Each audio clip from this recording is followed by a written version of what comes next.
the Dirty Sports Podcast. I said welcome to the Dirty Sports Podcast with Andy Ruther and Joe Prano. Welcome to the Dirty Sports Podcast. Welcome to the Dirty Sports Podcast. I'm your host, Andy Ruther, coming to you live from Cincinnati, Ohio, with my co-host from New York, Joey No Chill Prano. Hello, Andy. Good afternoon, Joey. Good. Is it? Oh yeah, I guess it is. We've just crossed into the afternoon here in our same time zones. Yeah, man, stick around. I'm totally down for these being in the same time zone. Yeah, honestly, as a New Yorker, born and bred, I am offended that Ohio is part of our time zone. You guys are still like get the fuck in the central. How many times are we gonna do this? How many times are we gonna do this? I mean, you're more Chicago than you are New York. What are we doing here? You guys, in the summer, you guys just have like daylight till 10 p.m. Yeah, for real. Get fucked. Like get the hell out of here. Like no joke. It'll be light out till 9:45 tonight. That's crazy. That's crazy. Don't be jealous, man. Listen. Don't be jealous of that sunlight we get. Listen, my presidential campaign may have not gone anywhere. Maybe we have to downsize and I go for some sort of senator position or something like that. But if I ever get in the government office, the first thing will be, get Ohio into the central time zone. Yeah, but then I'll work. Actually, the first thing will be no more military boarding planes first.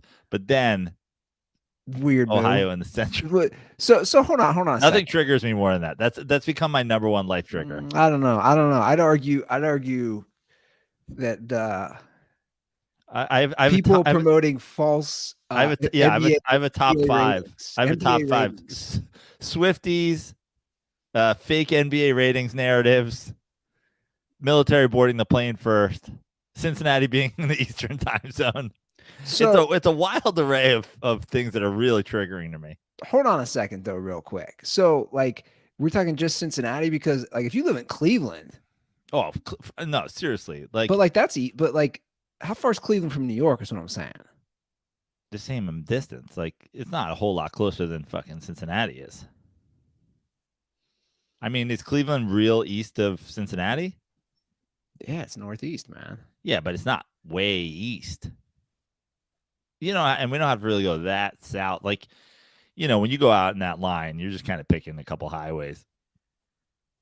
But, yeah, I mean, listen, Western Pennsylvania seems like a good line, right? Because Pennsylvania, when you get to the eastern part of Pennsylvania, you're in Philly, you're east, So the western part of Pennsylvania is like where this line ends. Ohio, you're the Midwest, bro. Yeah, but again, how many times are we gonna do this? Ohio's Mideast. It's Midwest. It's not Baghdad. It's Midwest. No, but my point again, like we've done this so many times. If you looked at a map and you sliced it, like you were slicing it up, it's closer to the East Coast than the West. Yeah, my argument, of course, but there's 4 time zones in the country. There's East, Central, Mountain, and West. You're fucking central as shit, bro. But again, on the map, it's really not central. You don't have to be central. You have to be second to the left. I mean, weird hill to die on, Joe. That I'm in the East. You have daylight till 9:45 tonight. That's insanity. It's awesome. Are your children just like full on children are going to bed with daylight out? Oh yeah, I put my daughter to bed every night with complete daylight. Well, your daughter's an infant, but I'm talking about there's like 8-year-olds that are going to bed while it's daylight. I mean, it's not daylight. The sun sets at like 9 o'clock tonight, but like an extra 45 minutes until it's fully dark. This is how we're leading the show. We got so much going on. This is how we're leading the show. Yeah. We got Ryan Klatt just sitting in the queue. He's got a train going by him 100 miles an hour. He's ready to just jump on. Well, before we get to Ryan, I just want to shout out all the dirtballs who have come out to shows in the city. especially the other night. Crypto Rant, Andy Ranta, your boy, came out to 2 shows. Zach Berman and his power agent girlfriend came out to a show, both at the Stand. Those guys were great. And all the dirtballs that have come this whole trip, big shout out. We talk a lot about the Andy Ruther bump, but I got to give a little extra shout out to what I'm calling the Andy Ranta bump. The Andy Ranta bump is when you take out your phone and you fist bump Andy Ranta with his phone, and suddenly you have more Bitcoin. I love the Andy Ranta bump. Oh, that's a real thing, huh? Yeah. He's just like, take out your phone and give me a fist bump. And I was like, man, the Andy Ruther bump is just like cursing professional sports teams. The Andy Ranta bump, suddenly I own more Bitcoin. It's wild. Well, that's a great Ranta bump greater than symbol Ruther bump. You talking about the Ruther curse. That's a great segue to bring on our hockey correspondent, Ryan Klatt, because I mean, he's building a nice little curse resume of his own. Yeah. Now that Vegas cruised to a 4 out of 5 game Stanley Cup win. So Ryan's sitting in the queue. Let's just bring Ryan on. Let's just talk about it. Where's he at? Here we go. There he is. Hello, Andy. Hello, Joe. Hello. I love it. Ryan, I know your time is Ryan, I'm going to need you to go into your settings and change your name to Ryan Klatt with a capital L in the Klatt. I mean, this guy. I mean, yeah. I mean, okay, before we get into that, Congrats to your Sasky boys. Yes, congrats to my Sasky boys. But let's not forget that last year I picked the Avalanche right from the start, and they won. So just needed to say that because my seat as the hockey correspondent is getting a little warm. So no, that's just the coal from the train that's passing by your house. Honestly, I think the good thing is I feel like you could be an ESPN correspondent because it's like pretty good analysis and then just a horrible prediction. It's like it's every guy that ever does Sunday NFL pick'em. It was truly like astounding though how inaccurate I was. But luckily for the show and for you guys, my hindsight is great. I've got elite hindsight, so we can dive into where my pick went wrong. So let's just get this out of the way as well. Now this is today. The seat is hot. The coal is hot, so to speak. You were ready to hop on a train. This is true. This is not me being facetious, right? Like you are on call today. I'm on call. I still haven't got my work call yet, and as I messaged you, I might get a call like while I'm on, so I'll just have to take a break for like 30 seconds to accept it. But yeah, I'm on call right now. I'm like first on the list. I'm at the top, so it worked out. What is the 30-second acceptance like? Do they call you? Do they hit you with like a FaceTime and they go like this, and you got to respond like, boop, boop, be there in 20? You nailed it, Joe. That's all it is. No, it's like a robot. A robot calls you, a robotic voice. They tell you what time you're on and what train you're on, where you're going. And then I just have to I have to input my PIN number into the phone and I have to hit like accept. And yeah, so that's all it's going to take if I get called. So don't panic. And then I have Jesus. Okay. Then I have like an hour and 20 minutes after I get called before I have to leave. So we're in no rush. We're still good. So like you got an hour and 20 to do hair and makeup is what you're saying. Like you got time. Yeah. Do your thing. So let's get to the Stanley Cup. Now, Vegas seemed to pretty much cruise right to this. They take 4 out of 5 games, and it's a pretty remarkable story. Like I'm talking. Take hockey out, just sports. That a expansion team, right, has played 6 seasons. They already win a title. They were in the final, I believe, their first season, correct? Yeah, that's right. So like, I don't know. I've read a lot of things on this, just again, from like a general sports perspective, saying like how they built this team and just the management from top down is just kind of a model for other professional sports franchises. Yeah, it's incredible. Like the owner, once they got awarded their team, was like, we're making the playoffs in 3 years and Cup in 6 years. Like, no excuses. That's the standard, he said. And obviously they made the final the first year. And I think Joe was asked in a prior, episode from me that like, how is this even possible? But for the expansion draft that Vegas was in, teams weren't able to protect as many guys as in the past. And Vegas also did a lot of swindling for, they were cutting deals like for Florida, for example, which ironically they played them in the final. Florida gave them Riley Smith so that they would take Jonathan Marchessault in the expansion draft. They're like, hey, take this guy so that you can have this guy in the expansion draft. We don't want you to take anybody else. And Riley Smith and Jonathan Marchessault, both key players on the Golden Knights, and Marchessault won the Conn Smythe. So, and what Marchessault play? What position? Yeah, he's a winger. Yeah, so was he their leading scorer in these playoffs? I think Jack Eichel was leader in points, but Marchessault led them in goals, and he was really huge in the finals too. So, just a all-time, swindle of a deal there. And same with Columbus. Columbus gave them a draft pick so that they would take William Karlsson in the expansion draft, and William Karlsson, another key member of that team, and he has been ever since. Next expansion draft, I need Columbus to agree to move to the Central Time Zone in exchange for an extra player, and then I'll be happy. Unbelievable. Okay, wait. What? Real quick on that, like, it doesn't. It's dark for you at 9 at night in June. Well, but right now, yeah. I mean, I don't know. Like, I can tell you right now, it's probably sunset here. I mean, we're talking about the sunset will be around the same time. It's just that I'm gonna have longer, like, again, from sunset until dark with my positioning. I'll just have probably because you're further west, but you're in the same time zone, I guess. Yeah. My sunset here is 8:29.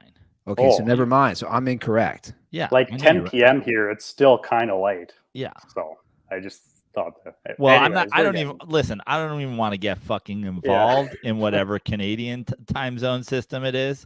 It's probably the fucking clam time zone in the east and the moose in the central and the wolf in the west or some shit like that. Like, I don't. It's all the same. You're like, the maple syrup fucking doesn't get dark till 11 p.m.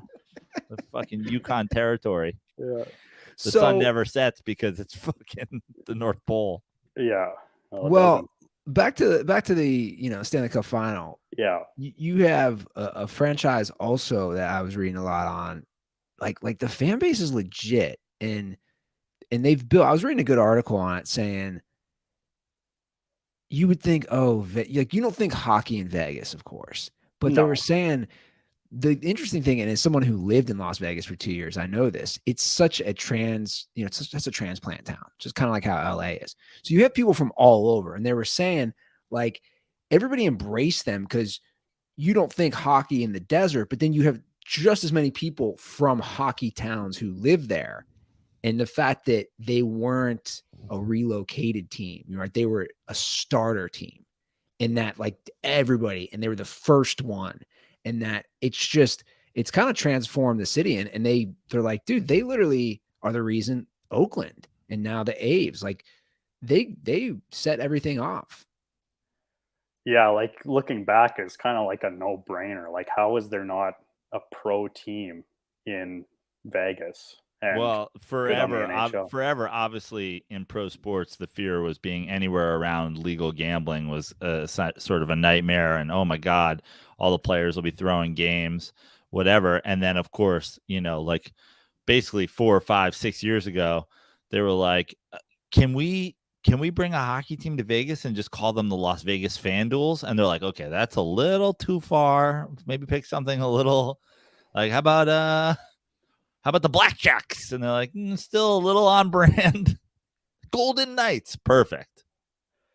Yeah, exactly. So, yeah, I guess that was the fear before, but, good on the NHL for jumping on it. And, not very many wins for the NHL as opposed to the other 3 big sports in the States. But they jumped on that one, and now we've got the Raiders in there, and it looks like the A's maybe too. Yeah, although the A's fans have gotten a little funny the last couple of days and have decided to boycott by actually going to games. If they keep boycotting like this, the owner might just say, "Hey, we actually have a fan base." So, like, most confusing boycotts of all time. We'll show them. I'll eat a pretzel on there too. So you're not a fan of the reverse boycott. The reverse boycott is supporting your baseball team. Well, they already weren't supporting. Right. Correct. So now they're like, we'll show them. We'll go to games. Yeah, motherfuckers. If you had done that, they wouldn't be leaving. Yeah, it is very confusing. Although it's also interesting. Like, they should go ahead and, you know what they should do? They should take their boycott up a level and vote for the city to build a new ballpark. And then, holy shit, rally everybody to vote. Get out there and lobby. Prano's figured it out. So where does this team rank? Like, and I don't know, obviously, to compare, but like from your opinion, recent memory, like how do we give me somebody who doesn't follow the sport? Is there any other sports you could compare a team to from the NFL, NBA, like whatever it is, and say, hey, this reminds me of the 2011 Mavs. There you go, Prano. Or, whatever team. And maybe there's not, Ryan. That's a good question. Maybe you guys could help me out if I kind of describe the Golden Knights. They're really like deep and balanced team. Like in the regular season, they didn't have anybody score over 70 points, but they just had 4 lines that just like came at you in waves, and they just sustained pressure from every line. That was something I really underestimated when I was making my pick for the final. I picked the Panthers, and I talked about Vegas's depth on D, but I underestimated their depth at forward, especially at center ice, like Eichel and Chandler Stevenson, the Saskatoon boy, the Chan man.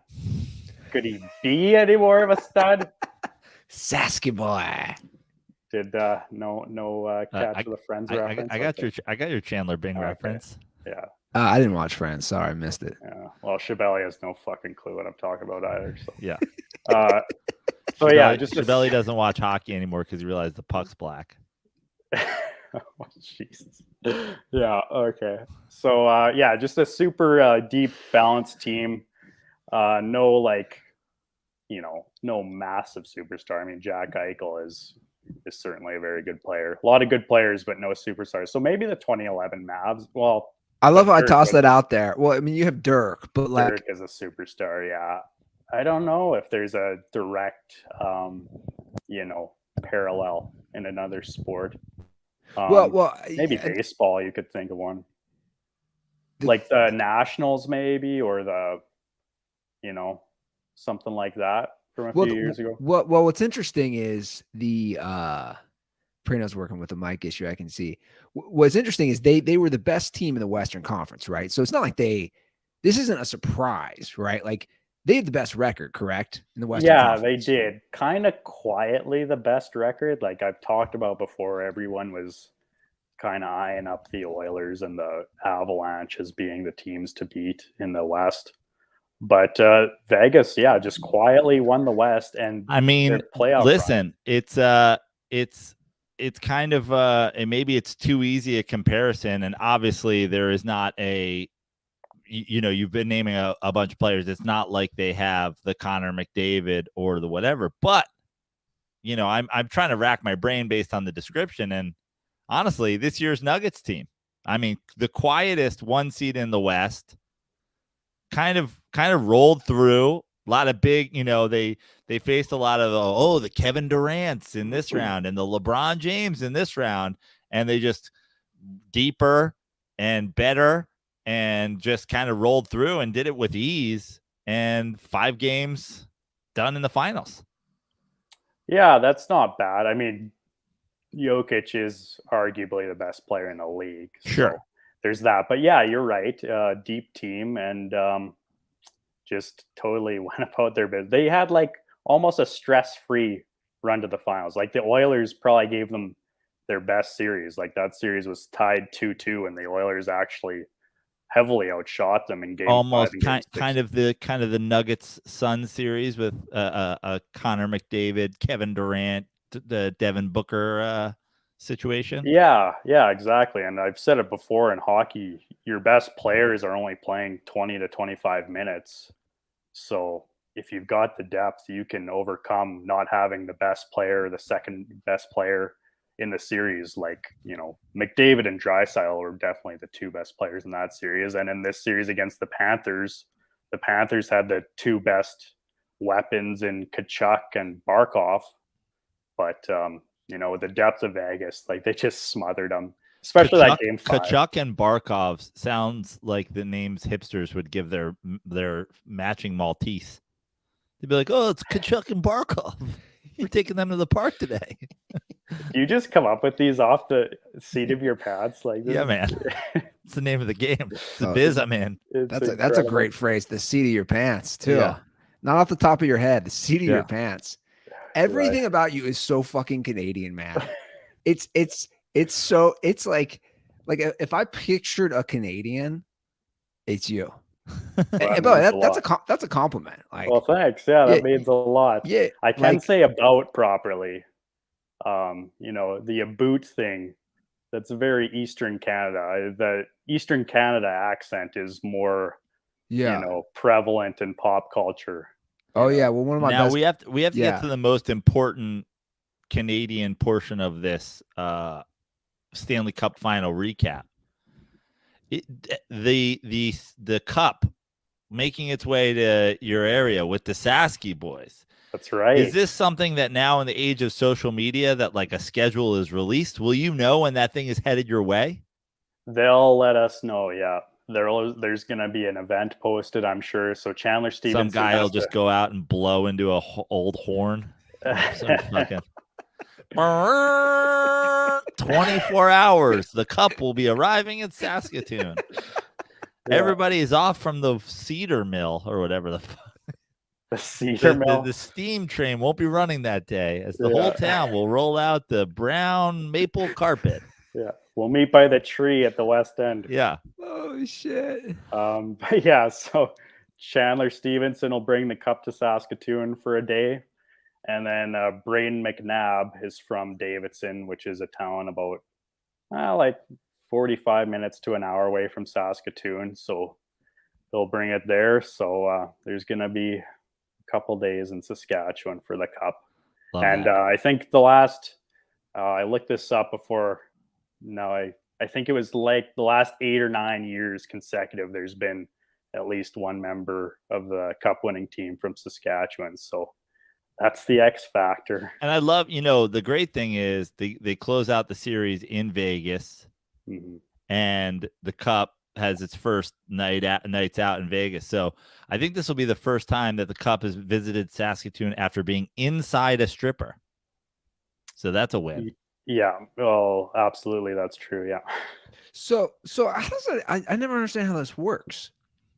The cup comes to town. How many people? Like, there's enough people that want to touch her, whatever you guys do with the cup. But they're gonna he'll go to his local bar and then just have a party with the cup. And then people just show up and they just touch the cup. They take a drink out of the cup. They take pictures of the cup.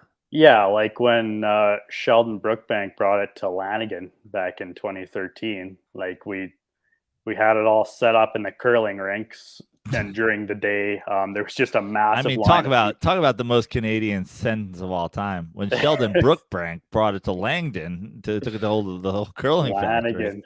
Lanigan. It sounds like a place from Game of Thrones. Like you're.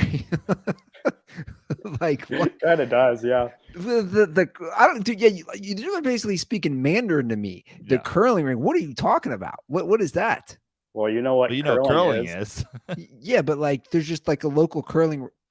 What do you think? What do you think people practiced on Floridian shuffleboard courts and then just took it to the ice? I guess I never thought about it. Yeah. Just massive shuffleboards. So every sport you've ever watched, Ruther, people practice that before it makes the television set. Good to know. So then you guys just show up and party? Yeah, there was a massive line of people to get their picture taken with Sheldon with the cup during the day.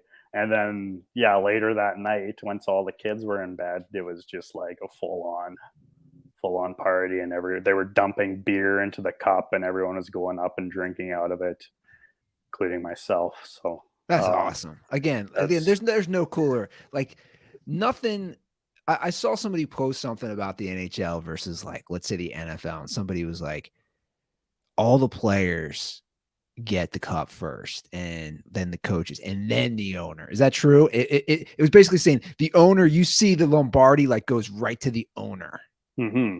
Whereas, like, that's a lot of sports, right? Right? Yeah, like, right, Prano, and then like where the NHL is like, no, the players who won this, they get it first. Yeah, like they give it to the captain, and they do their laps, and then they hand it off to everyone. And the cool thing about the Vegas one, I don't know if you guys watched the Stanley Cup presentation.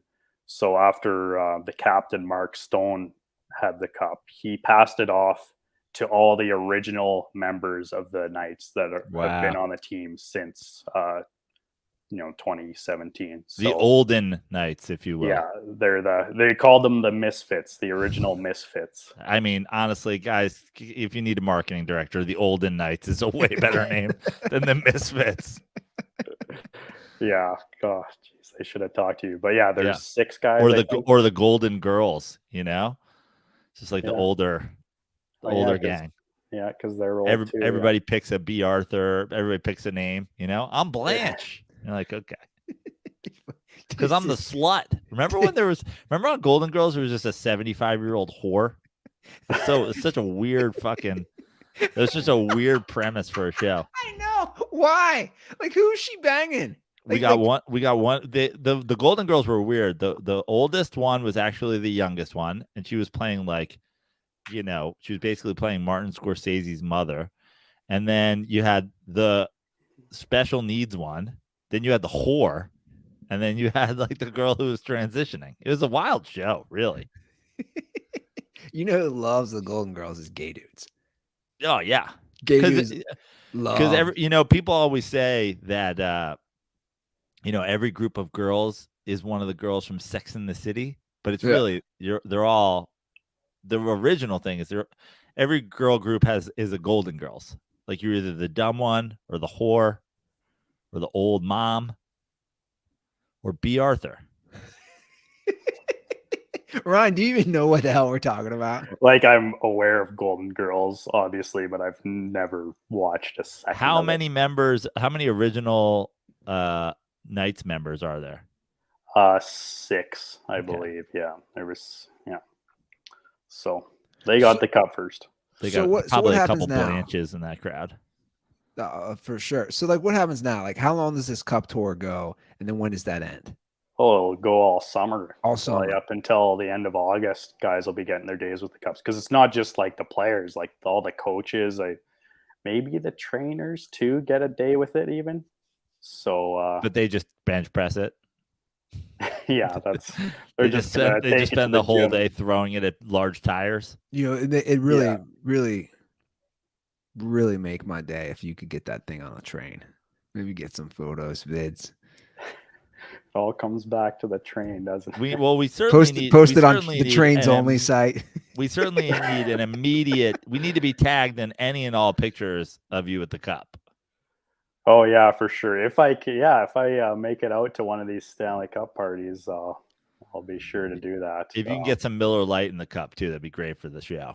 Yeah, no pressure. no pressure. No pressure. Yeah.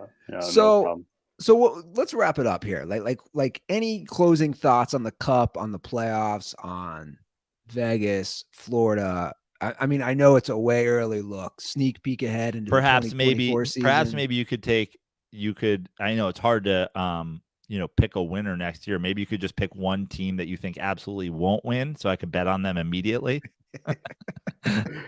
The Columbus Blue Jackets will not win the Stanley Cup next year, because they're poor. The poor players are putting their kids to bed at 11:45 every night.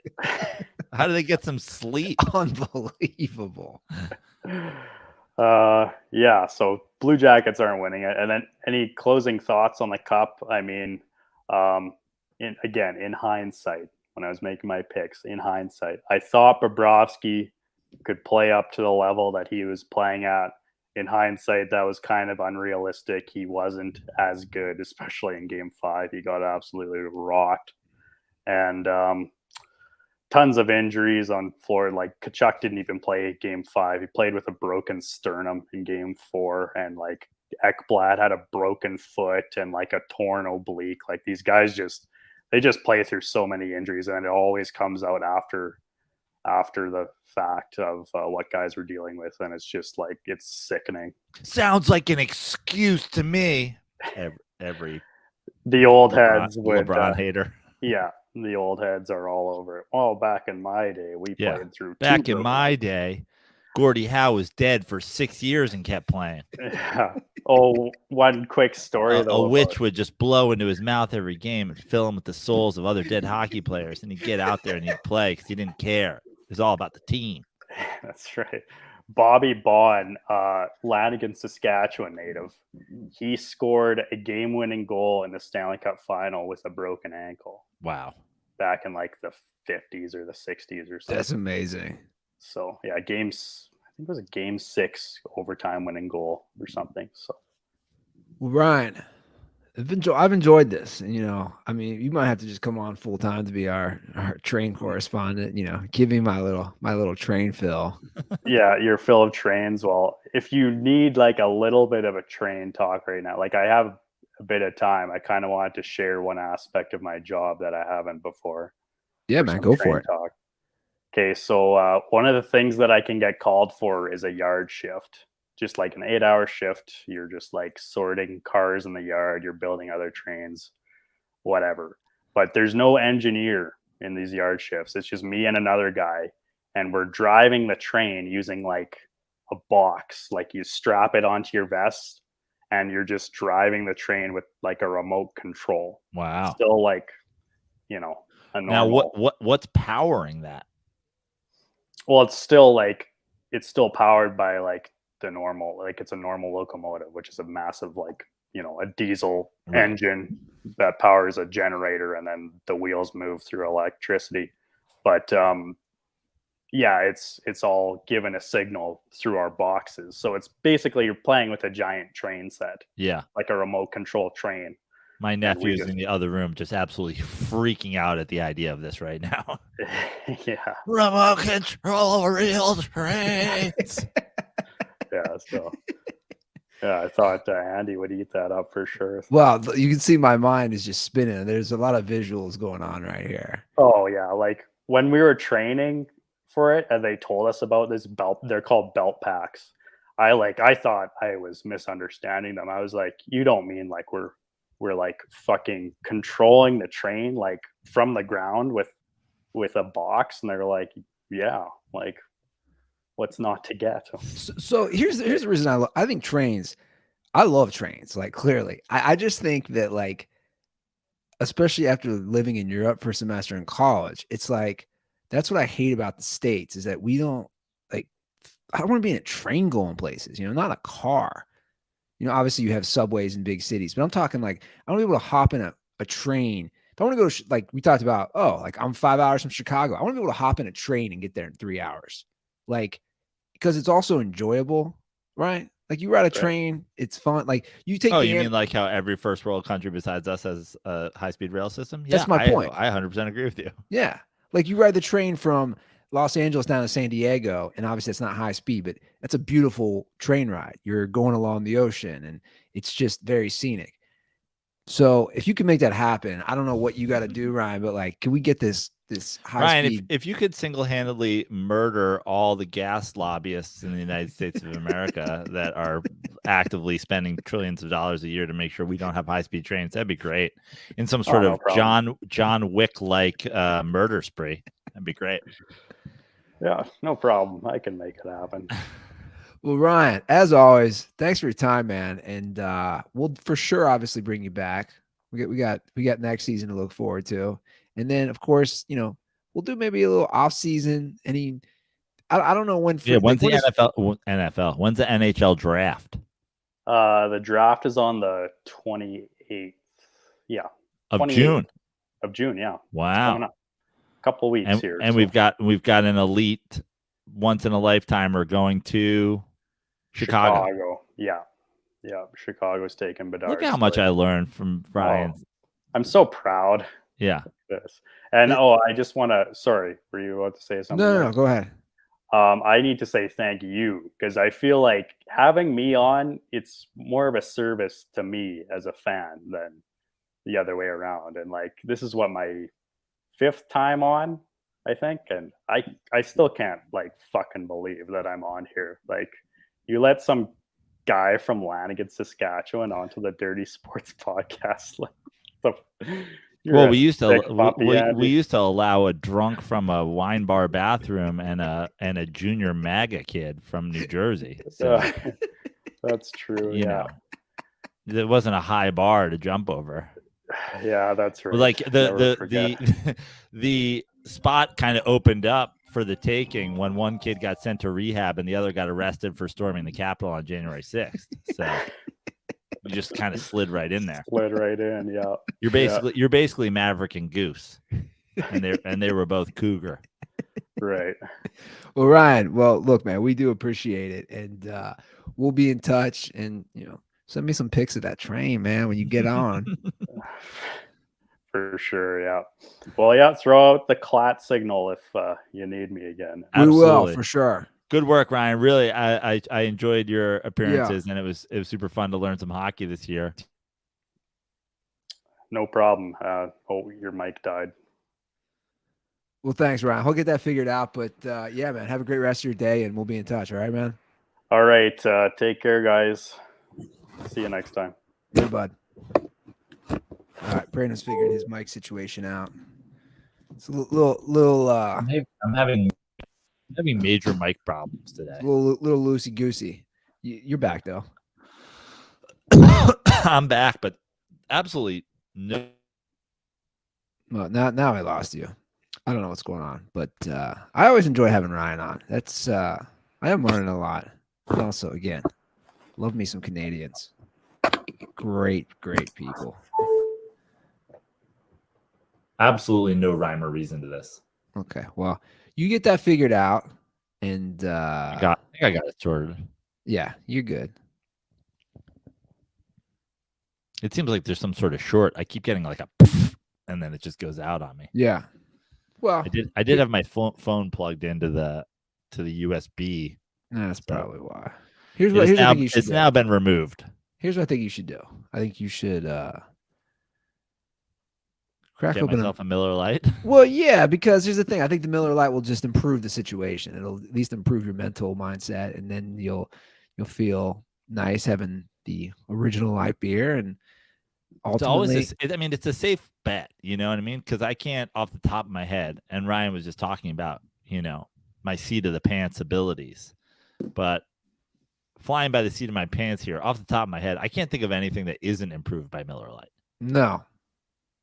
And I liked your recommendation of Ryan, if he gets a chance to partake in the Stanley Cup ceremony, drink a nice cold Miller Lite. That'd be a great photo op, right? Yeah. Right next to the Stanley Cup. Just him pouring a original light beer into the cup. This is for the dirtballs. Yeah. Gets dragged away by Saskatoon security. Well, guys, there's no wrong time to celebrate with your friends when drinking a nice cold Miller Lite. It's always the right time. So the next time you want to make the most of your summer or any memories, you should crack open a Miller Lite. Because with a Miller Lite in your hand, summer doesn't just taste great. It tastes like Miller time. To get Miller Lite delivered right to your door, visit MillerLite.com/dirty sports, or you can find it pretty much anywhere that sells beer. Celebrate responsibly. Miller Brewing Company, Milwaukee, Wisconsin. 96 calories and 3.2 carbs per 12 ounces. So we got two champions. We got the Vegas Golden Knights and the Denver Nuggets. That's right. Both in 5. Yeah, kind of a, I would say, I don't want to say a disappointing end to the NBA season, because it certainly wasn't a disappointment. I think the best team won. I think the team that was the odds-on favorite for a while won. It was the exact series I thought it would be. I mean, even if you look at that game 5, super sloppy start to the game by Denver, and Miami is hitting their shots, forcing turnovers, but also just kind of like a sloppy. It really felt like maybe there was some closeout nerves. Mm-hmm. And then, as I said last episode, it really is just like the talent efficiency on the Heat as compared to the Nuggets was so strong that you couldn't just have, we're getting the turnovers a lot. Like, they also need to be making their shots. Denver has to be missing their shots. So all of a sudden, Miami gets a little sloppy with the ball, and they start turning it over a little bit, and that's it. Good night. Like, there was just absolutely no room for error on Miami's part in this series. They needed to play well enough themselves and have bad Denver games for them to even just get wins. I mean, if you look at this Denver team, they lost, I think it was 5. Was it 4 or 5 total games? Well, they lost 1 to the Heat, 0 to the Lakers, 2 to the Suns, so that's 3. And did they lose any to Minnesota?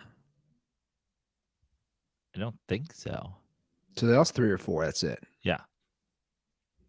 Yeah, they pretty much rolled through. Yeah. They made it easy. And the depth is, I mean, we say it time and time again. They just had the depth, and it stinks. The depth, the guys step up, but also the thing with this team is all the little contributions you get from all the guys. It's all, I mean, to throw back to our boy Ryan Klatt, Jokic is the locomotive. He makes it all go, and he's just an absolute tank. And I mean, have you been following this post-championship Jokic vibe? He doesn't even keeps referring to basketball as like a job, and he doesn't even want to go to the parade. Well, yeah, I mean, so I have a bunch of clips. I love this. I do too. Well, first of all, I love Jokic. Like, my love of Jokic, it just grows by the day. He is just, there's nobody, because he's being authentic. Yeah. Like, this happened when Kawhi won and Kawhi was MVP, and that like low key demeanor. But I mean, we'll start with the parade thing. This is what he said after the game about the parade. You said after the Lakers win, you said you were surprised that you didn't feel more. So I'm curious what you are feeling right now, and if you're looking forward to a parade coming up in Denver. When is parade? When is parade? Thursday. No. I need to go home. Okay. So I love, by the way, I love this. I love that we have a reverse Brittany Griner situation. I love that America is holding Jokic hostage to play basketball. That's a weird thing. Like, the Serbians are going to have to come and trade like an arms dealer to get you. He's like, I don't want to go to parade. And they're like, well, you have to. It's like part of the thing. And they're like, he's like, can you maybe trade Merchant of Death for me? And Merchant of Death go to parade and I get to come home. I mean, I've heard Serbia beautiful in the summer, but Jesus Christ, bro, what are we talking about here? he needs to go home. Did you see the video of him celebrating? Yeah. This is arguably one of my favorite. If you guys haven't seen it, I'm gonna show it right now. But Jokic celebrating with the champagne is one of the funniest. I've watched this 30 times. To get in on those plays, on some of those turnovers. So they weren't playing at a high efficiency level. What is he doing, Frank? He's like, in Serbia, all champagne is flat. So I was scared of bubbles. I mean, Do you know what I immediately thought of when I saw Jokic with the ski goggles on? what? Do you remember like the polo, like the Ralph Lauren like the bear, and they'd put the bear on everything. Like you got a ski sweater, and it would just be a bear in ski goggles with ski poles. It's that's what Jokic looks like That's the Ralph unbelievable. Lauren bear in Yeah. ski goggles. And I talked about his brothers, dude, and we hadn't seen him, so we finally see his brother. This is how massive his brother is. Well, I mean, watch his brother. His brother is just picking him up like he's nothing. Yeah. I mean, he's 7 feet. Here's him Yeah. celebrating with his brother. Like, how tall is his brother? Yeah. Well, it looks like 6'9". I mean, look at these guys. Yeah. Just massive men. It's wild. The whole thing is just so hilarious. And then here's And Jokic. now we're gonna have like a Hollywood action movie where the Jokic brothers get a couple of AK-47s and have to sneak him out of the country in a cargo plane to get him back to Serbia for like I don't know what. I love that he's like, I have to go home. It's like, dude, you have your family. Like, what? Your brother's there, your wife's there, your like kids there. Like, what are you go? What are you going to do? Well, I think what's going to be funny is I'll be curious. Like, He's like, I like spend summer in Serbia and beach drinking espresso with rock sugar.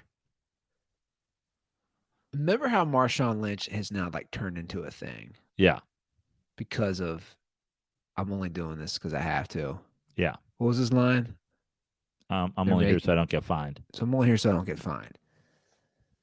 Like, I wonder if that will happen with him because, like, now he's like turned into a thing. If Jokic is suddenly going to get all these commercials, I mean, when he makes the joke here at the press conference, it's just so funny because it's so ridiculous. But to be honest, I don't think about the next year. I'm gonna ask the coach to give me a couple weeks more off, so I can be ready for the season. That's supposed to be a joke, and you didn't laugh. Good job, guys. I love how he doesn't wait at all. Yeah. And also, listen, people always say about comedy, they're like, dude, I don't know, like what, comedy must be really hard. I'm like, it's really not what you say. It's how you say it. I hate to tell Jokic here, but not the finest delivery. When you don't change tone of your jokes. Like if I went on stage and did my act that works for an hour and was just like, the reason I hate Taylor Swift is she's cunt bitch. No one would laugh. They'd be like, what? Yeah, I mean, watch this delivery again. Great. But to be honest, I don't think about the next year. I'm gonna ask the coach to give me a couple weeks more off, so I can be ready for the season. That's supposed to be a joke, and you didn't laugh. I love that he does the Mitch Hedberg where he's like not even looking while he delivers his joke. He's just like playing in his ear. And he doesn't give them like 2 seconds. Yeah. Dude, there has to be pauses and delays when you're doing comedy. Yeah. There's nobody like him. No. I do want to know what he needs to go home to. Yeah. I guess he owns a bunch of horses. Okay. And he's a multimillionaire, so I'm sure there's no way that anybody could be taking I'm sure they just roam the grounds while he's gone. Because where would he find cheap labor in Serbia to take care of his horses? Is the parade happening now? Is the parade today? Yeah, I guess the parade's today, right? Right? I don't know. Pull it up, Andy. Oh, I am. I would try to pull it up myself, but I'd lose my mic. Probably my camera. Your house would explode. Oh, here it is. 26 minutes ago. I'm seeing, let's see what we got here. I'm seeing Christian Braun. I'm seeing Aaron Gordon. I'm seeing Mike Malone. We got Jokic. He's with his daughter.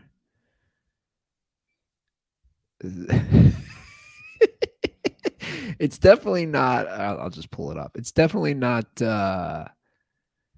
It's definitely not like the crazy party situation that we would have with most players. Here, let's see. Here's Jokic with his family.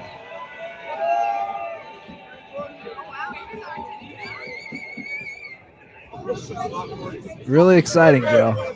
Yeah. I like it. It's really cool. He's a cool guy. Like, no, I like it too. That's what I'm saying. like, it's just his lack of giving a fuck is, I can relate to that. Well, it's authentic. Yeah. He's just like, I mean, I just think, again, where he comes from and his whole history, he does treat this like a job. Yeah. He doesn't look at the glitz and glamour. I'm an NBA star. I'm one of the best ever. He's got a job to do. And when he's done, he wants to go home. Like, how do you feel about winning champions? Like, I don't like working deeper into summer. This is why you play basketball. So, like, teacher, you have summer off. And now all of a sudden I must take Suns to summer school, Timberwolves to summer school. I have to take Lakers, teach them summer school. I have to teach Miami Heat summer school. I just want to final bell to ring in early summer and be out and be able to go on vacation. I'm like Mark Harmon in that 80s classic. That reminds me of the time I had the option to teach summer school. It was like, teach summer school or be a lifeguard at a hotel casino and meet girls. Let's see here. Which one am I going to choose? By the way, they should remake that with Jokic as the teacher. Yeah. I'm calling it, man. You're gonna see him in more commercials now. So this was great NBA playoffs. I mean, it was a little bit of a bittersweet ending with, it ends in 5 games. And like you said, it's just a big mismatch with the teams. I still enjoyed the finals. Yeah. It was, I will pull this up right now. So a few numbers I saw. NBA social videos during the NBA playoffs. I don't know if this is just from at the NBA. 8 billion views. NBA on Twitter, that's the @NBA Twitter handle, was the most viewed brand on the platform during the finals. So people are obviously talking about it nonstop. And then the NBA Finals was the most, and again, down finals, as far as down, like, we knew it was being a mismatch. It was still the most watched finals. We knew it was going to be a mismatch. We knew it didn't, like, listen, there's also. No, I'm incorrect what I said. Sorry, real quick. Yeah. The NBA playoffs across ABC, ESPN, and TNT was the most watched in 5 years. Right. So I think that's a good number from. And from also, start again, to finish. there's been these reports that have come out. The first round, the Kings Warriors series was huge. The Warriors Lakers series was huge. The Lakers Nuggets series was fairly big. Like, all of these things. The bottom line is, all the things that we like about Jokic, it doesn't lend toward, marketing and clips. It's like, watch NBA Finals if you want. I'm trying to get it over as fast as possible so I can leave. They're like, the NBA on ABC. We hope it's over soon. Like, you have, listen, in US, which is all what these ratings are based on, we certainly have a part of our sports watching audience fairly xenophobic. They prefer an American-led team. They're, the LeBron James series and the Steph Curry series and the Boston Celtics series. Those ones are always going to lead the charge in terms of ratings. And then you got a team, like a legitimately unstar-filled team in the Heat, go all the way to the finals against a team that's very deep, but led by a guy who's not American, who's not super outgoing. And everybody kind of knew from early on in the series it was going to be a throttling by the Denver Nuggets because they throttled everybody they played. So, surprise, surprise, ratings in a finals that went to 5 games didn't get boosted by a 6th game, didn't get boosted by a winner-take-all 7th game.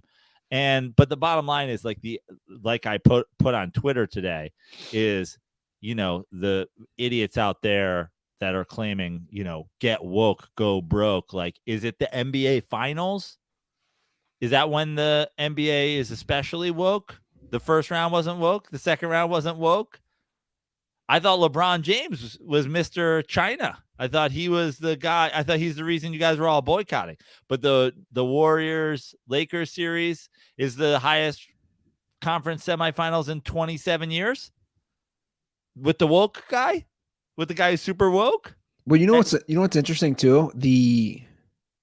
I know it's just one game, but Game 5 of this year did better numbers. I was shocked by this. Than Game 5 of Warriors Celtics. So think about that for a second. That's shocking to me. Yeah. A dynasty against a all-time franchise. But yeah, I mean, overall, the playoffs did very well. Numbers, it did very well on social. And, you know, at the end of the day, like the social stuff I think is very important because, you know, we talk in the social media world, it's all about impressions, right? An impression is eyeballs. How many people saw this tweet? How many people saw this Instagram post? Whatever it is. If you're getting 8 billion views. And again, as we talk about with everything, I saw this. I don't know if I'll be able to find it for word, but obviously I quote tweeted my least favorite social media. I quote tweeted old man tits Clay Travis and his nonsense, but I saw under one of his tweets, you know, one of his illiterate, you know, fans was like, NBA numbers keep dropping, but NBA, like the NBA TV deal numbers just keep going up. Make it make sense. And I almost replied, like, you're almost so fucking dumb that you're so close to walking headlong into the fucking point. But you're literally here being like, make it make sense. Make it make sense. It's super popular worldwide. Super, incredibly, massively, insanely popular. And the goddamn TV stations are not about to lose that fucking money. Not about to lose all those impressions that come with NBA tweeting, NBA on ABC, NBA on TV, NBA TNT. YouTube. I mean, And, yeah. And again, like, guys, this isn't, and even us, and I'm talking about the numbers, but to me, I've always said this, like, the ratings to me don't really matter as much because one, it's an archaic system to judge, and also, like, it doesn't really matter in 2023 because traditional TV doesn't exist. It just doesn't exist. Like end of the day, it doesn't exist.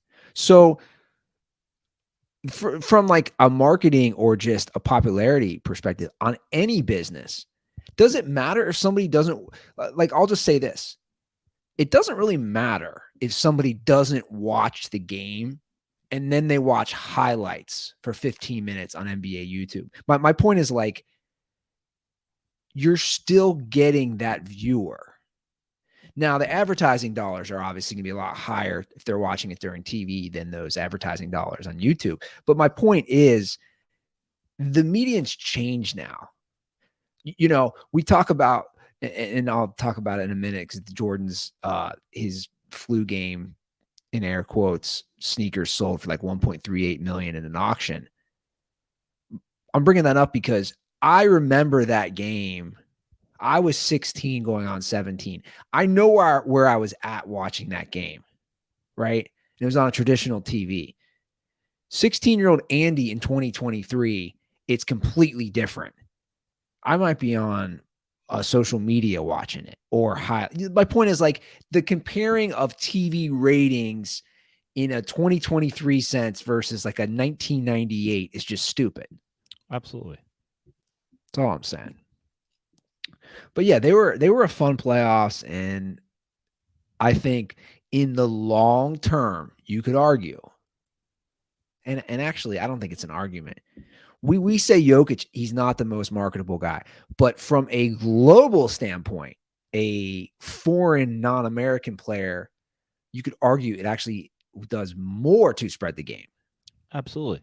And that's also, listen, I keep talking about the word xenophobic, and that's the thing. Like, there's a part of the sports watching crowd that really doesn't give a fuck about what happens outside of America. Now, I'm not a big soccer fan, But that's like when you talk about we had the caller the other day who said Messi's the biggest star in the world, and then we look and it's like Ronaldo and Messi are the 1 and 2 on Instagram of everybody. Like that's what the NBA is focused on. So when they go, hey, we want the LeBron Jameses and the Jokic and the Giannis's to be Ronaldo and Messi, not to be fucking Tom Brady. So, you could be a xenophobic idiot who goes, football is king. Dude, Messi has 50 times the followers as Tom Brady. Like, what the fuck are we talking about? Like the NBA smartly is like, we are a game that the whole world can play. This isn't America's game. We're not focused on dominating America. We're focused on dominating the world. Yeah. And not shockingly, LeBron James has more Instagram followers than every fucking football player on earth. Yeah, no, for sure. It's definitely different when it comes to marketing. And again, that Jordan sneaker goes. I mean, those Jordan sneakers sold for $1.38 million on the flu game, which is supposedly food poisoning game now. Yeah, which not sure if I believe that one either. Right, Domino's Pizzagate. You know what's crazy is the guy who had those. I was just reading the article real quick. So a ball boy from the Utah Jazz had those. So he would always give Jordan applesauce before games, which is hilarious. So Jordan kind of befriended the kid and he gave him the sneakers. He signed him and gave him the sneakers after game 6. He had them for 15 years. I mean, let's just talk about the absolute warrior mentality after he had been carried off the court to just be able to lift a Sharpie. He was like, do you have an applesauce? And he spoon fed him applesauce like he was Grandpa Joe and fucking Willy Wonka. And then he was like, I'm getting a boost of sugar. Hand me a Sharpie. And it was like somebody signing their will on their deathbed. He had to move Michael's hand for him. I'll hold the Sharpie still. You move the sneakers under it and sign my name for me. So the ball boy for the Jazz who had him, his name was Preston Truman. That's some fucking Utah shit right there. Oh, yeah. That's definitely some Utah shit right there. Preston Truman Davidson Bennett, his full name. So he should have held on to these longer. He had them for 15 years, and then he sold them to an auction company in 2013. So he could buy his 4 fiancés rings. Yeah, I say only, but he sold them for about $105K. Wow. In 2013. They've now gone up in value 12,000%. I'm sorry, 1,200%. Yeah. And just sold for $1.38 million. It's crazy, man. Did you see this Ben Simmons thing? No. Oh, dude, I can't stop laughing. You didn't see this? No. Oh my! A DirtBall tipped me off to this. Dude, this is the funniest thing ever. Ben Simmons, he photoshopped himself. Okay. You didn't see this? Nope. I guess he was fucking around, or someone of his team, not him, somebody on his team, his personal team, was gonna post a video of of him bigger, and then they accidentally posted a Photoshop. It's all he's doing is working out. This is, dude, I gotta post. I gotta show you this. This is so funny. So basically, this leaked, and then somebody did a TikTok of it. It's pretty funny. I'm gonna play you this. Watch this, dude. Why are we doing this again? It's doing this again where it's not playing the sound. Ah, killing me. I'm gonna try this again. This is pretty funny though. We got to get this, Okay. especially with the guy roasting it. But yeah, basically he was caught, and the first comment that I saw was, he needs to Photoshop the ball in the net.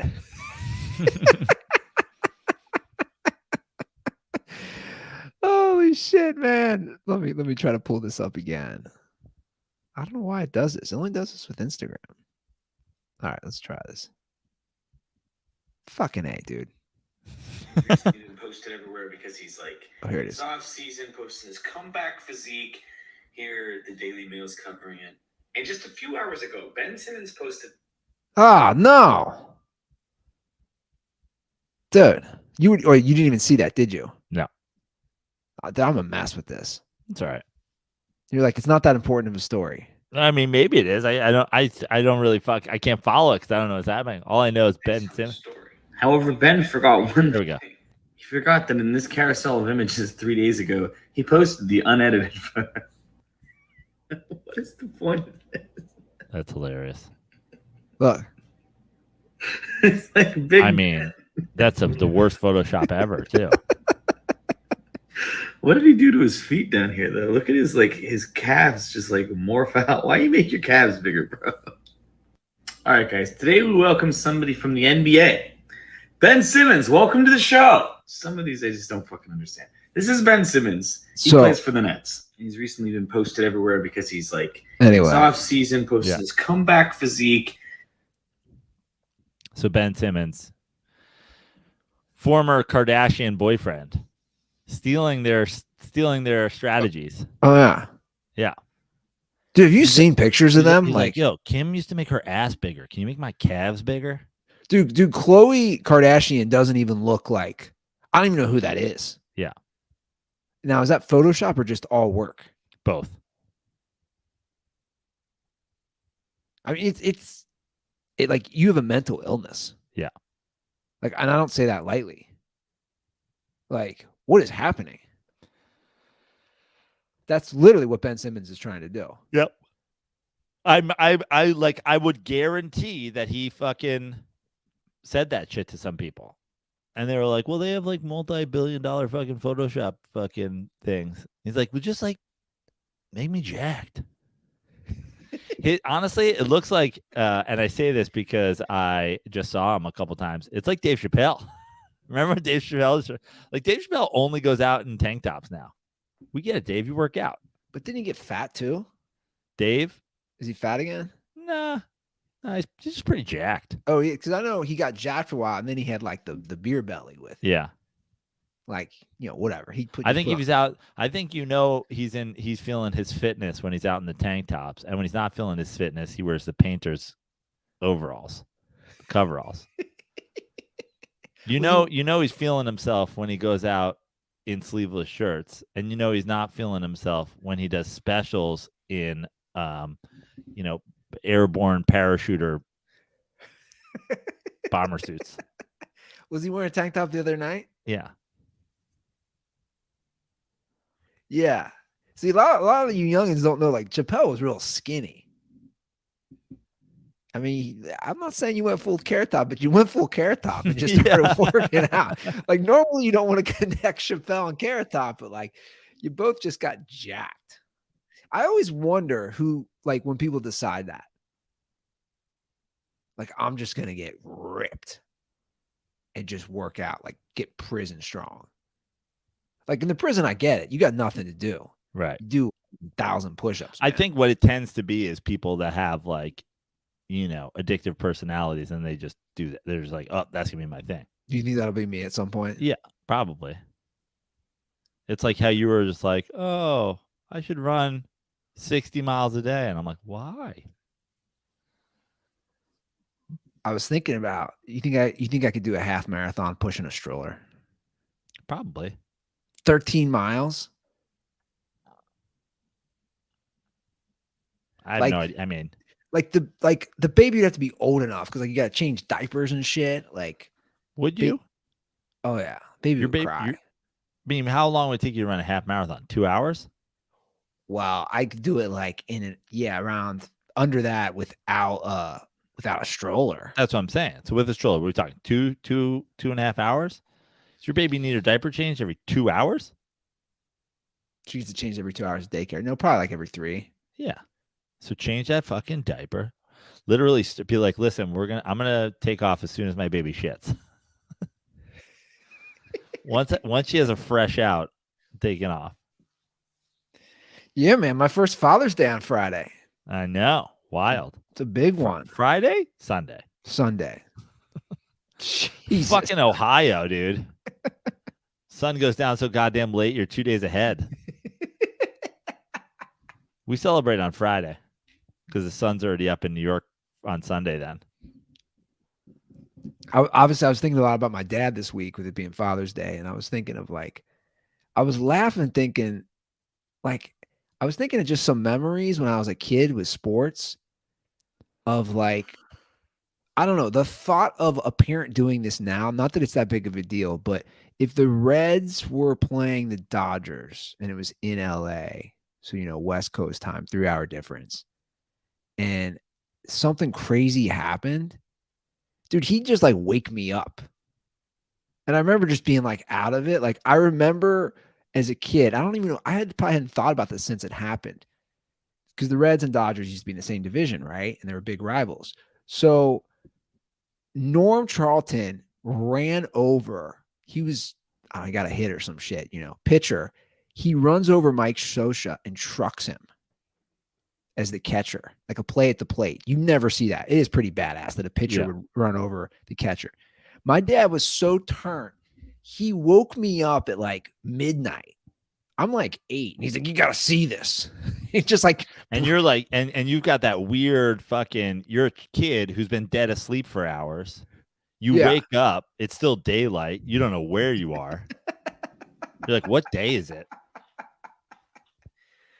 And I remember him just pulling me out in front of the TV, watch this. But I was like, a pitcher ran over Mike Scioscia. Look at this. This is crazy.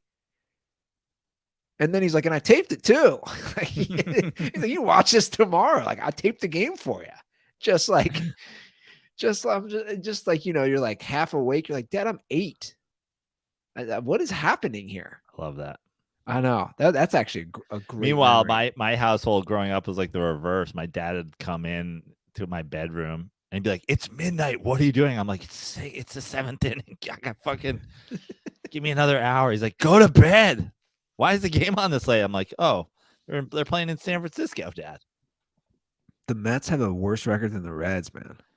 Don't even get me fucking started, dude. The Mets are. I listen. You can go back on the show. I was Buck Showalter was my candidate. I wanted Buck. I loved Buck. I support Buck. They need to fire Buck's ass. Buck has lost Buck's on full fucking cougar. Well, they probably will, right? They will. They should have. Buck should have been fired 2 weeks ago. The team is off the rails. Just the thing about the Mets is they're getting pretty solid contributions from their young players, but he's doing the Dave Roberts thing. And I know that this is part of the modern baseball with analytics and everything, where a computer generates your fucking lineup for you, but just find a lineup that works, put it out there every day, get some sort of momentum going. They magically won last night, but fucking somebody stole home. And obviously Alonso being out right now, the dude was leading Major League Baseball in homers. He was right up there in RBI for everybody. He was far and away our most valuable player. He was far and away our biggest run producer. Just the absolute staple of the whole thing that their offense was built around. He's out now, and that's tough, but they were already in a fucking tailspin before that happened. Well, you got a long season. The thing with baseball managers, people have been critical of Buck Showalter for years and years and years, that he can get you there, but he can't win it. And I've always said, listen, playoffs is you got to get your pitching has to come together. You got to get a couple guys shoved, a couple guys who step up that you weren't expecting it. All that stuff. It's being hot at the right time. But the first things first is you have to have a guy who's just going to be a steady hand and get you through the regular season. You look at, we talked about it a couple of weeks ago with the phone call. What's the difference between the Texas Rangers this year? They have Bochy. That's the number one difference. And Buck Showalter was a guy that they always say, oh, he can get you through. And now the wheels are off on the regular season. So I love the guy. I was really a fan. I demanded he be hired. And I think that they should fire him immediately. If you have the highest payroll in baseball and you can't just make sure no matter what, we're going to play fucking 500 baseball. We go on a couple win streaks. We go, we get above that. But with the highest payroll in baseball, I don't care if Pete Alonso's out. You just got to be a steady hand that says, we can play 500 baseball. To not be playing 500 baseball right now and then have an opportunity, we get hot at the right time or whatever. We're in the wild. I didn't need this Mets team to win the NL East. I said that from the beginning of the year, but you have to be in the playoff mix. And the fact that you're not, get the fuck out of here. Well, again, it's a long season, man. Yeah. It's getting late early, as they say. No, Cincinnati, it's still daylight, bro. Yeah. The sun hasn't come up yet there. It's like I'll post your boy Crypto Rant. It's like he said, Prano trying to take the last of our quality of life with our extra daylight. Yeah. Hey man, don't take that. That is the one thing. That's the one thing I got. It's the one thing I got. Dude, I can take my daughter on a walk at 10 p.m. Yeah.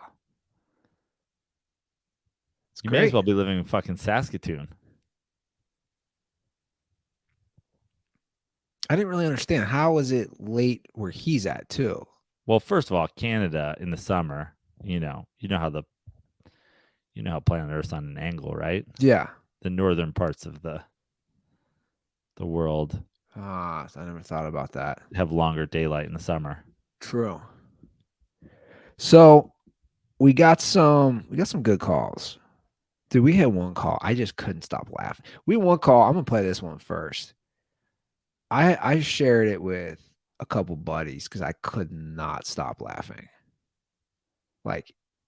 This term made me, and I'm gonna wait for you to hear it for this term. I couldn't stop laughing. Something I'd never heard of. I asked, hey, Dirtballs, do you have any stories of being fired? I knew the Dirtballs would come through.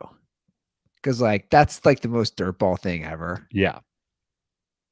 Now, you can put polls on Spotify on episodes. It wasn't as high. I said, have you ever been fired from a job? It was 70-30. 70-30 no. 30% yes. Anyway, 310-359-8365. That's our hotline. And we'll start off with a couple calls about people being fired. Hey, Joe and Andy. It's Andy Sandals here in Phoenix, Arizona. Not a story of me getting fired, but thought you guys might like it. When I worked in a salmon processing plant in Alaska for a summer, if anyone got fired, they would have to be accompanied while they got their things together and escorted off the building, because it happened more than once where disgruntled fired employees would take shits in the shower and stomp them down the drain. We call it waffle stomping.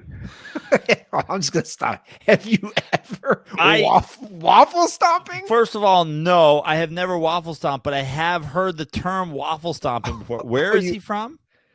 He's from Arizona. He did a summer job at a salmon processing plant in Alaska. I think this is a Canadian northern part. I shouldn't even say the details to this, but my girlfriend told me that at one point her mom waffle stomped something down the drain, and I was like, "What the fuck is waffle stomping?" I've never heard this. And then I was like, "Why wouldn't you just pick it up and throw it in the toilet? You're already in the bathroom." And it's like, "Nah, you waffle stomp it down." And I remember almost vomiting when she told me that. Dude, I heard this term. I was like, waffle stomping? This is unbelievable. But again, and I'll continue the call. The thought of you get fired and your first thought is like, yo, fuck this place. I'm going to waffle stomp in the shower? It just, and also like you're still getting shit all over your feet. There's so many. There are so many questions. Why? Why are you doing this? And you're talking about a guy who has shat in a washing machine in college, and has shat in unattached toilets. Like I did stupid stuff in college. I never waffle stomped because again, I don't want to touch my own feces. Weird move. Anyway. Curious to hear which professional athlete you think would be most likely to get upset and waffle stomp somebody else's shower. Yeah, thanks guys. Condoms are for the Arizona Coyotes, most embarrassing fucking hockey team in history. All right. Okay, so a few came to mind for me instantly. Okay. Ron Artest would waffle stomp. Antonio Brown. Antonio Brown waffle stomp. I think Antonio Brown probably waffle stomped. Dennis Rodman waffle stomp. Oh, Dennis Rodman pays girls to waffle stomp at his apartment while he films it. Takes Polaroids. Why is it? Why are you throwing waffles? Are delicious. Why are you trying to ruin waffles? That's what I want to know. Like, I love me a nice big old Belgian waffle. Why you guys try to ruin it with feces? Why are we doing that? Yeah. What it should have been called is Play-Doh Fudge Factory.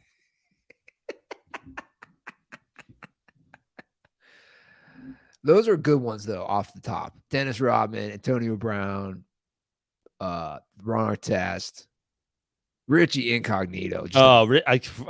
Richie Incognito didn't Jonathan whatever Martin say that he did waffle? He shit in his helmet or something.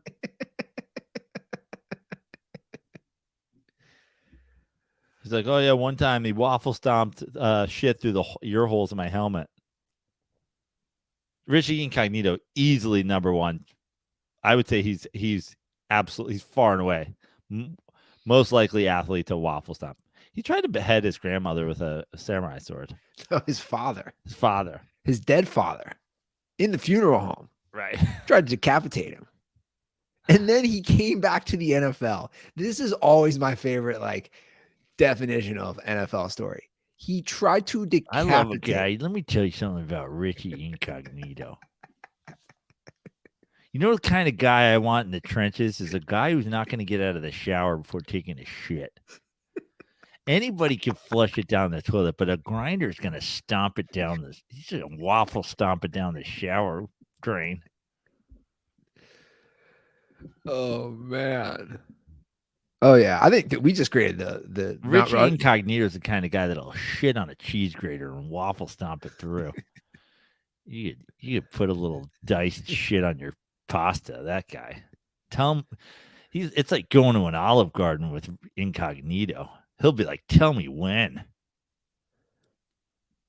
I think that's our Mount Rushmore of athletes who would waffle stomp. Yeah. You got it right there. Those four guys. So we have another call about getting fired, which this one I really don't fully understand. I'll play it. Also, can we do one more waffle stomp? Yeah. How about Paul Pierce, who was shitting in his own pants in playoff games? He's taking shits in his own pants. That guy's shit in the shower before. Yeah, 100%. I'm trying to think if I've ever accidentally George Brett. Yeah, George Brett. He didn't have to waffle stomp, but only because it was coming out of water already. I'm trying to think if I've ever accidentally sharted in the shower and then had to wash it down. I feel like you'd remember. Yeah, I don't think I have. I mean, I've sharted for sure. Rack my brain. Did I ever shit in my own shower? Oh, let's see. 87, 88. No. I've definitely never waffle stomped. Yeah. That's unbelievable. And I did some sick stuff. That should be the poll on this episode. The Spotify poll. Have you ever waffle stomped?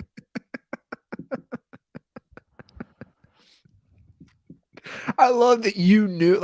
I heard this and I couldn't stop laughing. I was like, waffle stomp. The first time I heard it, I was like, what the fuck are you talking about?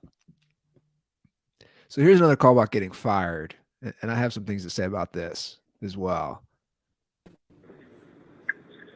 30 Sports, what's going on? It is Stolzy in Cincinnati. Calling to give you guys one of my good I got fired from a job stories.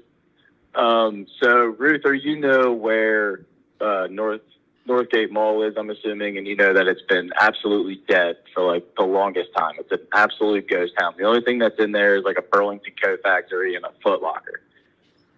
So when I'm working at Lids in there, I'm trying to get everybody to move the store over towards the Foot Locker. So when I see people walk out of Foot Locker, I can be like, yo, I got a hat for you to match those shoes. So they wouldn't do it. So eventually I never hit budget. So I'm getting in trouble every single day because I can't get people in the store to make me to sell stuff. So what I did was I played a game of horse. So I went out and bought a little Nerf hoop, but instead of horse, I played them in lids. So LIDS. Now, if you beat me, I'd give you a 10 to 25% discount just to get somebody in the store to buy something. Well, I ended up playing with a secret shopper, and I beat him in lids. I don't think he was very happy about it because he didn't get a discount on a hat. And I got written up and fired, I want to say 2 days later, by the regional manager. He came into the store. I've never seen him. I've worked there for like a year. And came in, fired me, fired my other buddy.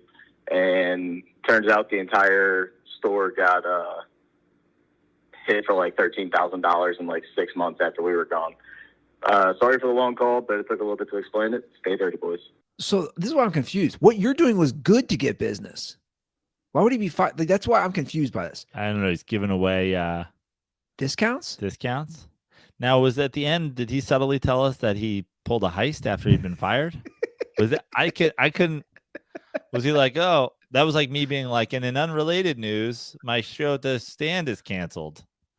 Yeah, he's like 6 months later, they got hit for. He's like 6 months later, somebody came in and really got he got a 5-finger discount. They ran off with $13,000 worth of material. Also, if you guys need any fresh lids, slide in my DMs. That's why I'm confused on this. Like, I would argue you're doing them a service saying, hey, our business is getting our ass kicked. We're offering discounts to sell the product, the hats. I mean, can't make corporate discount decisions without corporate approval. I guess. I mean, that marketing guy should be fired. You see how expensive a fitted hat is nowadays, by the way? Yes, I have. When did they turn into $45, $50? The last couple of years. I mean, do I sound like a fucking boomer? I'm like, I remember when they were like $25, $30. Yeah. It held pretty solidly at like $35.99 for a while, $39.99. Yeah, when it jumped to, I mean, we're looking at $45.99 and $49.99 hats these days. It's bananas. That's ridiculous. Okay, thanks, Obama. Not a firing call. Okay, but like a work related call. Okay, which I think we've talked about this before, but who knows. What's going on, boys? Kyle Aronofsky calling back once again from beautiful Toms River, New Jersey, home of the 1998 Little League World Series champions. It's that time of the year. Sports are starting to dry up a bit at the end of the NBA and NHL finals. I am curious your thoughts on tipping, and especially nowadays with the iPad machines, and they turn around and it's like, oh, 18, 20, 25%, and all you got was like a fucking iced coffee. Seems ridiculous. What I do generally, if I'm looking at a human, I'll give you $1 if it's like a coffee or something. If it's a meal, you're going to get, at least here in New Jersey, I'm a former waiter. If it's $85 for a meal, I round it up to 90 and I tip 20%, so $18. I feel like if you're going out to eat, you should be able to afford the extra couple bucks tip instead of looking at a fucking pre-tax total and doing exact math. That shit's ridiculous.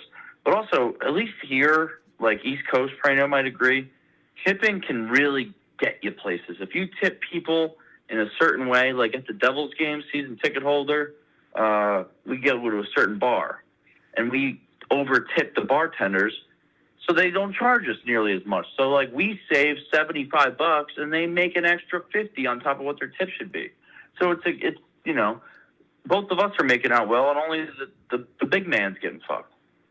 and who cares about them? So I'm curious tipping, and my mom's from Canton, Ohio, Pro Football Hall of Fame. They don't tip out there like nearly the way they do here. I'm not saying I'm like fucking Henry and Goodfellas going through the back of the club, but you got to take care of people, and they'll take care of you. That's it.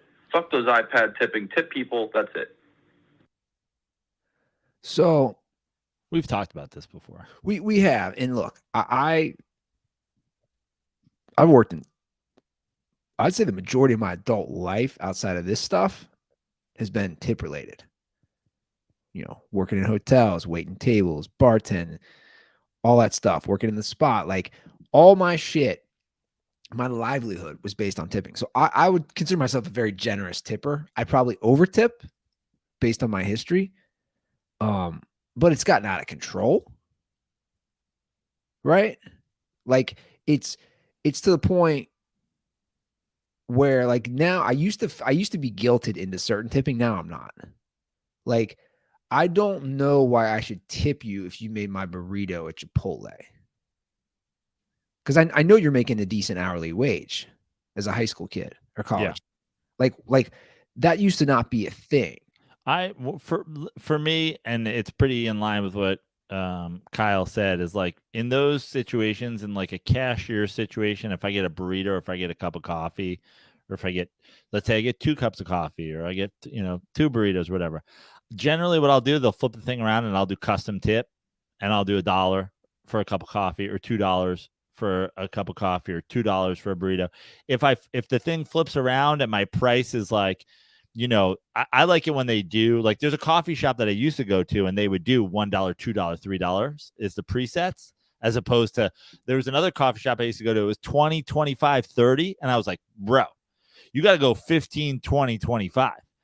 That's 20 is standard, 25 exceptional, but a lot of times I'll do custom tip and I'll do $1 or $2 unless they flip it around and then it's like 15. It's like, oh, it's $1.18.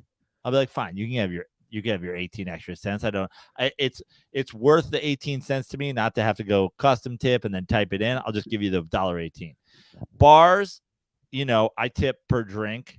Like if I order, depending on what the cost of the drink is, but let's say I go to a bar and I ordered the other night, I ordered, me and Zach and Crypto, I ordered us 3 beers and it was $27. Well, that's just easy. I'm just giving you 30. Now, if it had been $26, I probably still would have given him 30. If it was $25, I probably still would have given him 30, $1 or $2 every drink. At restaurants, to me, 20, and I'm different than Kyle. The math's not that hard. I do 20% pre-tax. That is my standard tip.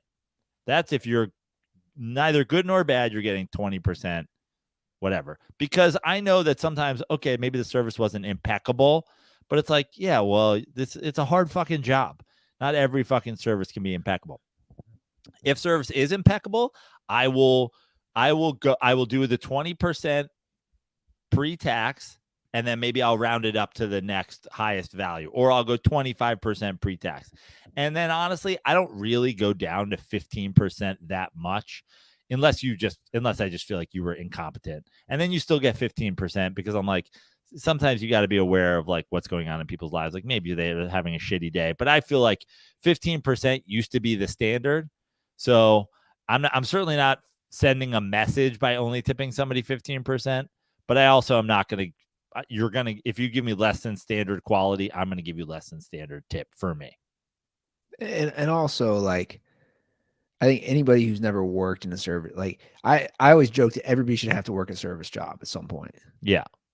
And then anytime there's a cash tip situation with a friend or a bar or a comped meal or anything like that, like, oh yeah, I always over tip. Like I go to the Comedy Cellar the other night and I got 1 Miller Lite and they give you a discount. It's a $6 drink and they give you 50% off. So you get a $3. So I give the guy $10. The night before I got 2 Miller Lights. It was 6 and change. I gave him $20. And it's like, yeah, because first of all, like this is a relationship build. 100%. You don't want them going, oh, Joe Prano comes in, he doesn't fucking tip. You don't want that with a bartender that you're going to see regularly. You don't want that with a coffee shop you're going to see regularly. Listen, my local coffee shop, wherever I go, it's my local spot. Like, those people get a better tip, because when the day where it's fucking crazy and I go in and I just want a fucking cup of coffee, I don't want a iced macchiato with a fucking sea salt truffle spread. I just want a fucking cup of coffee. Then when I go in there and they're like, oh, there's Joe. Give him his fucking black coffee. But even like okay, so like I'll take care of people like where you wouldn't think, oh, why would you tip that person? Because the building a relationship is so important. Like, this is where I'll definitely fight with my girlfriend. She's always like, you're so over tipping. And why did you tip so-and-so who came to our house to work on something? I said, because think about it. So like, if they're coming to do the daily service on the air conditioner or the furnace, right? It's twice a year. I'll throw that guy 20 to $25 cash, and it's not much. She's always like, why are you tipping him? I'm like, because that buys him a meal and maybe a beer or whatever for the day or after the shift. And in his head, he's thinking, okay, every time I go to that Andy Ruther guy's house, he throws me a few bucks. So then maybe the next time, and this has already happened with this guy. Oh, you're low on so-and-so. Normally they charge for that. I'll hook you up. Yeah. It's like what Kyle's saying of like, in the long run, I'm saving money. The old classic for dirt balls, for the older dirt balls. Your cable guy used to come back in the day. You throw him a $10 billion, man. How about a little fucking HBO? 100%. Yeah. How do we get those porn channels unscrambled? Here's $100. No, 100%. Like, my sister just asked, my nephew finished school for the year, and she, it's preschool, but there's like I think there's like 2 teachers and 2 teachers assistants. And she's like, I should tip them, right? Like, what should I tip them? She's like, should I get them like Starbucks gift cards? I was like, why would you do that? I was like, they're fucking preschool teachers. Why don't you give them cash money? Maybe they want to buy cocaine. Who knows what they want to buy? Give them fucking cash. I go, 4 teachers, go get $200 in 50s and give them each a $50 bill. She goes, it's not weird to give them cash. I go, as a guy who used to coach youth summer baseball camp, cash is king, baby. 100%. I don't want your fucking, thanks for this bottle of champagne that I'm going to open one night where I'm already way too drunk and shouldn't be drinking champagne. Give me cash, baby. 100%. Go buy myself lunch. Yeah. No, and that's the thing. Like, especially with that. Here's a gift card to Applebee's. Great. Now I got to go to the shitty restaurant you like. Like, those are people taking care of your children. Don't you want them on your side? Yeah. Like, the thing I've realized, it doesn't take much cash, guys. It doesn't. Just to like, it's the gesture and a few bucks, and someone's like, oh, they're going to take care of me. I'm going to take care of their house or their kid or whatever. Like, that gesture, I know even when I've been on the receiving end of that, it goes a long way. Like, so like, tip people and also do it strategically. Like, you know what's funny about all that? It's pretty much self-serving in a lot of ways. Like the ways I'm describing. Like, you're in a way benefiting yourself if you take care of people. Just don't be tight. Like, there's nothing worse than that. And my thing is always too, if you can't afford to tip, you can't really afford to eat out or drink out anyway. Like, that's part of the equation. You're the best tippers. The best tippers. From my experience, I think a lot of people. Best tippers of all time for me. Gay men. Best tippers. Because they give you just the tip? Dude, you're having an episode, man. You're having an episode. That sounds like I'm having a fucking seizure. He's having an episode. Give us a ring. 310-359-8365. That's a hotline. We're on social media. We're on TikTok. We're on everything, guys. I have 2 more shows here in New York tonight. 7:00 show at the Fat Black Pussycat Comedy Cellar Lounge area, followed by 8:00 show at the Stand. Back in California this weekend. Next weekend, I'm in Ventura Harbor at the Copa Comedy Club for 2 shows. I know we have a couple of dirt balls that are up in that area. If our former intern Aaron Mohadas still listens, we got to get a round of golfing up there. Aaron, I know last time we were going to play and we got rained out. I got rained out golfing yesterday. It's like some shit out of Caddyshack. I got stuck on the third hole in the fucking lightning storm. But follow me on all social media at Joe Prano. You can follow all my shows there, joeprano.com/shows, at Joe Prano on TikTok. You can continue to follow my Substack, subscribe to my Substack. It's free. All the things. Cool. All right, guys. That's our episode. Enjoy your Father's Day. Have a great weekend. And as always, stay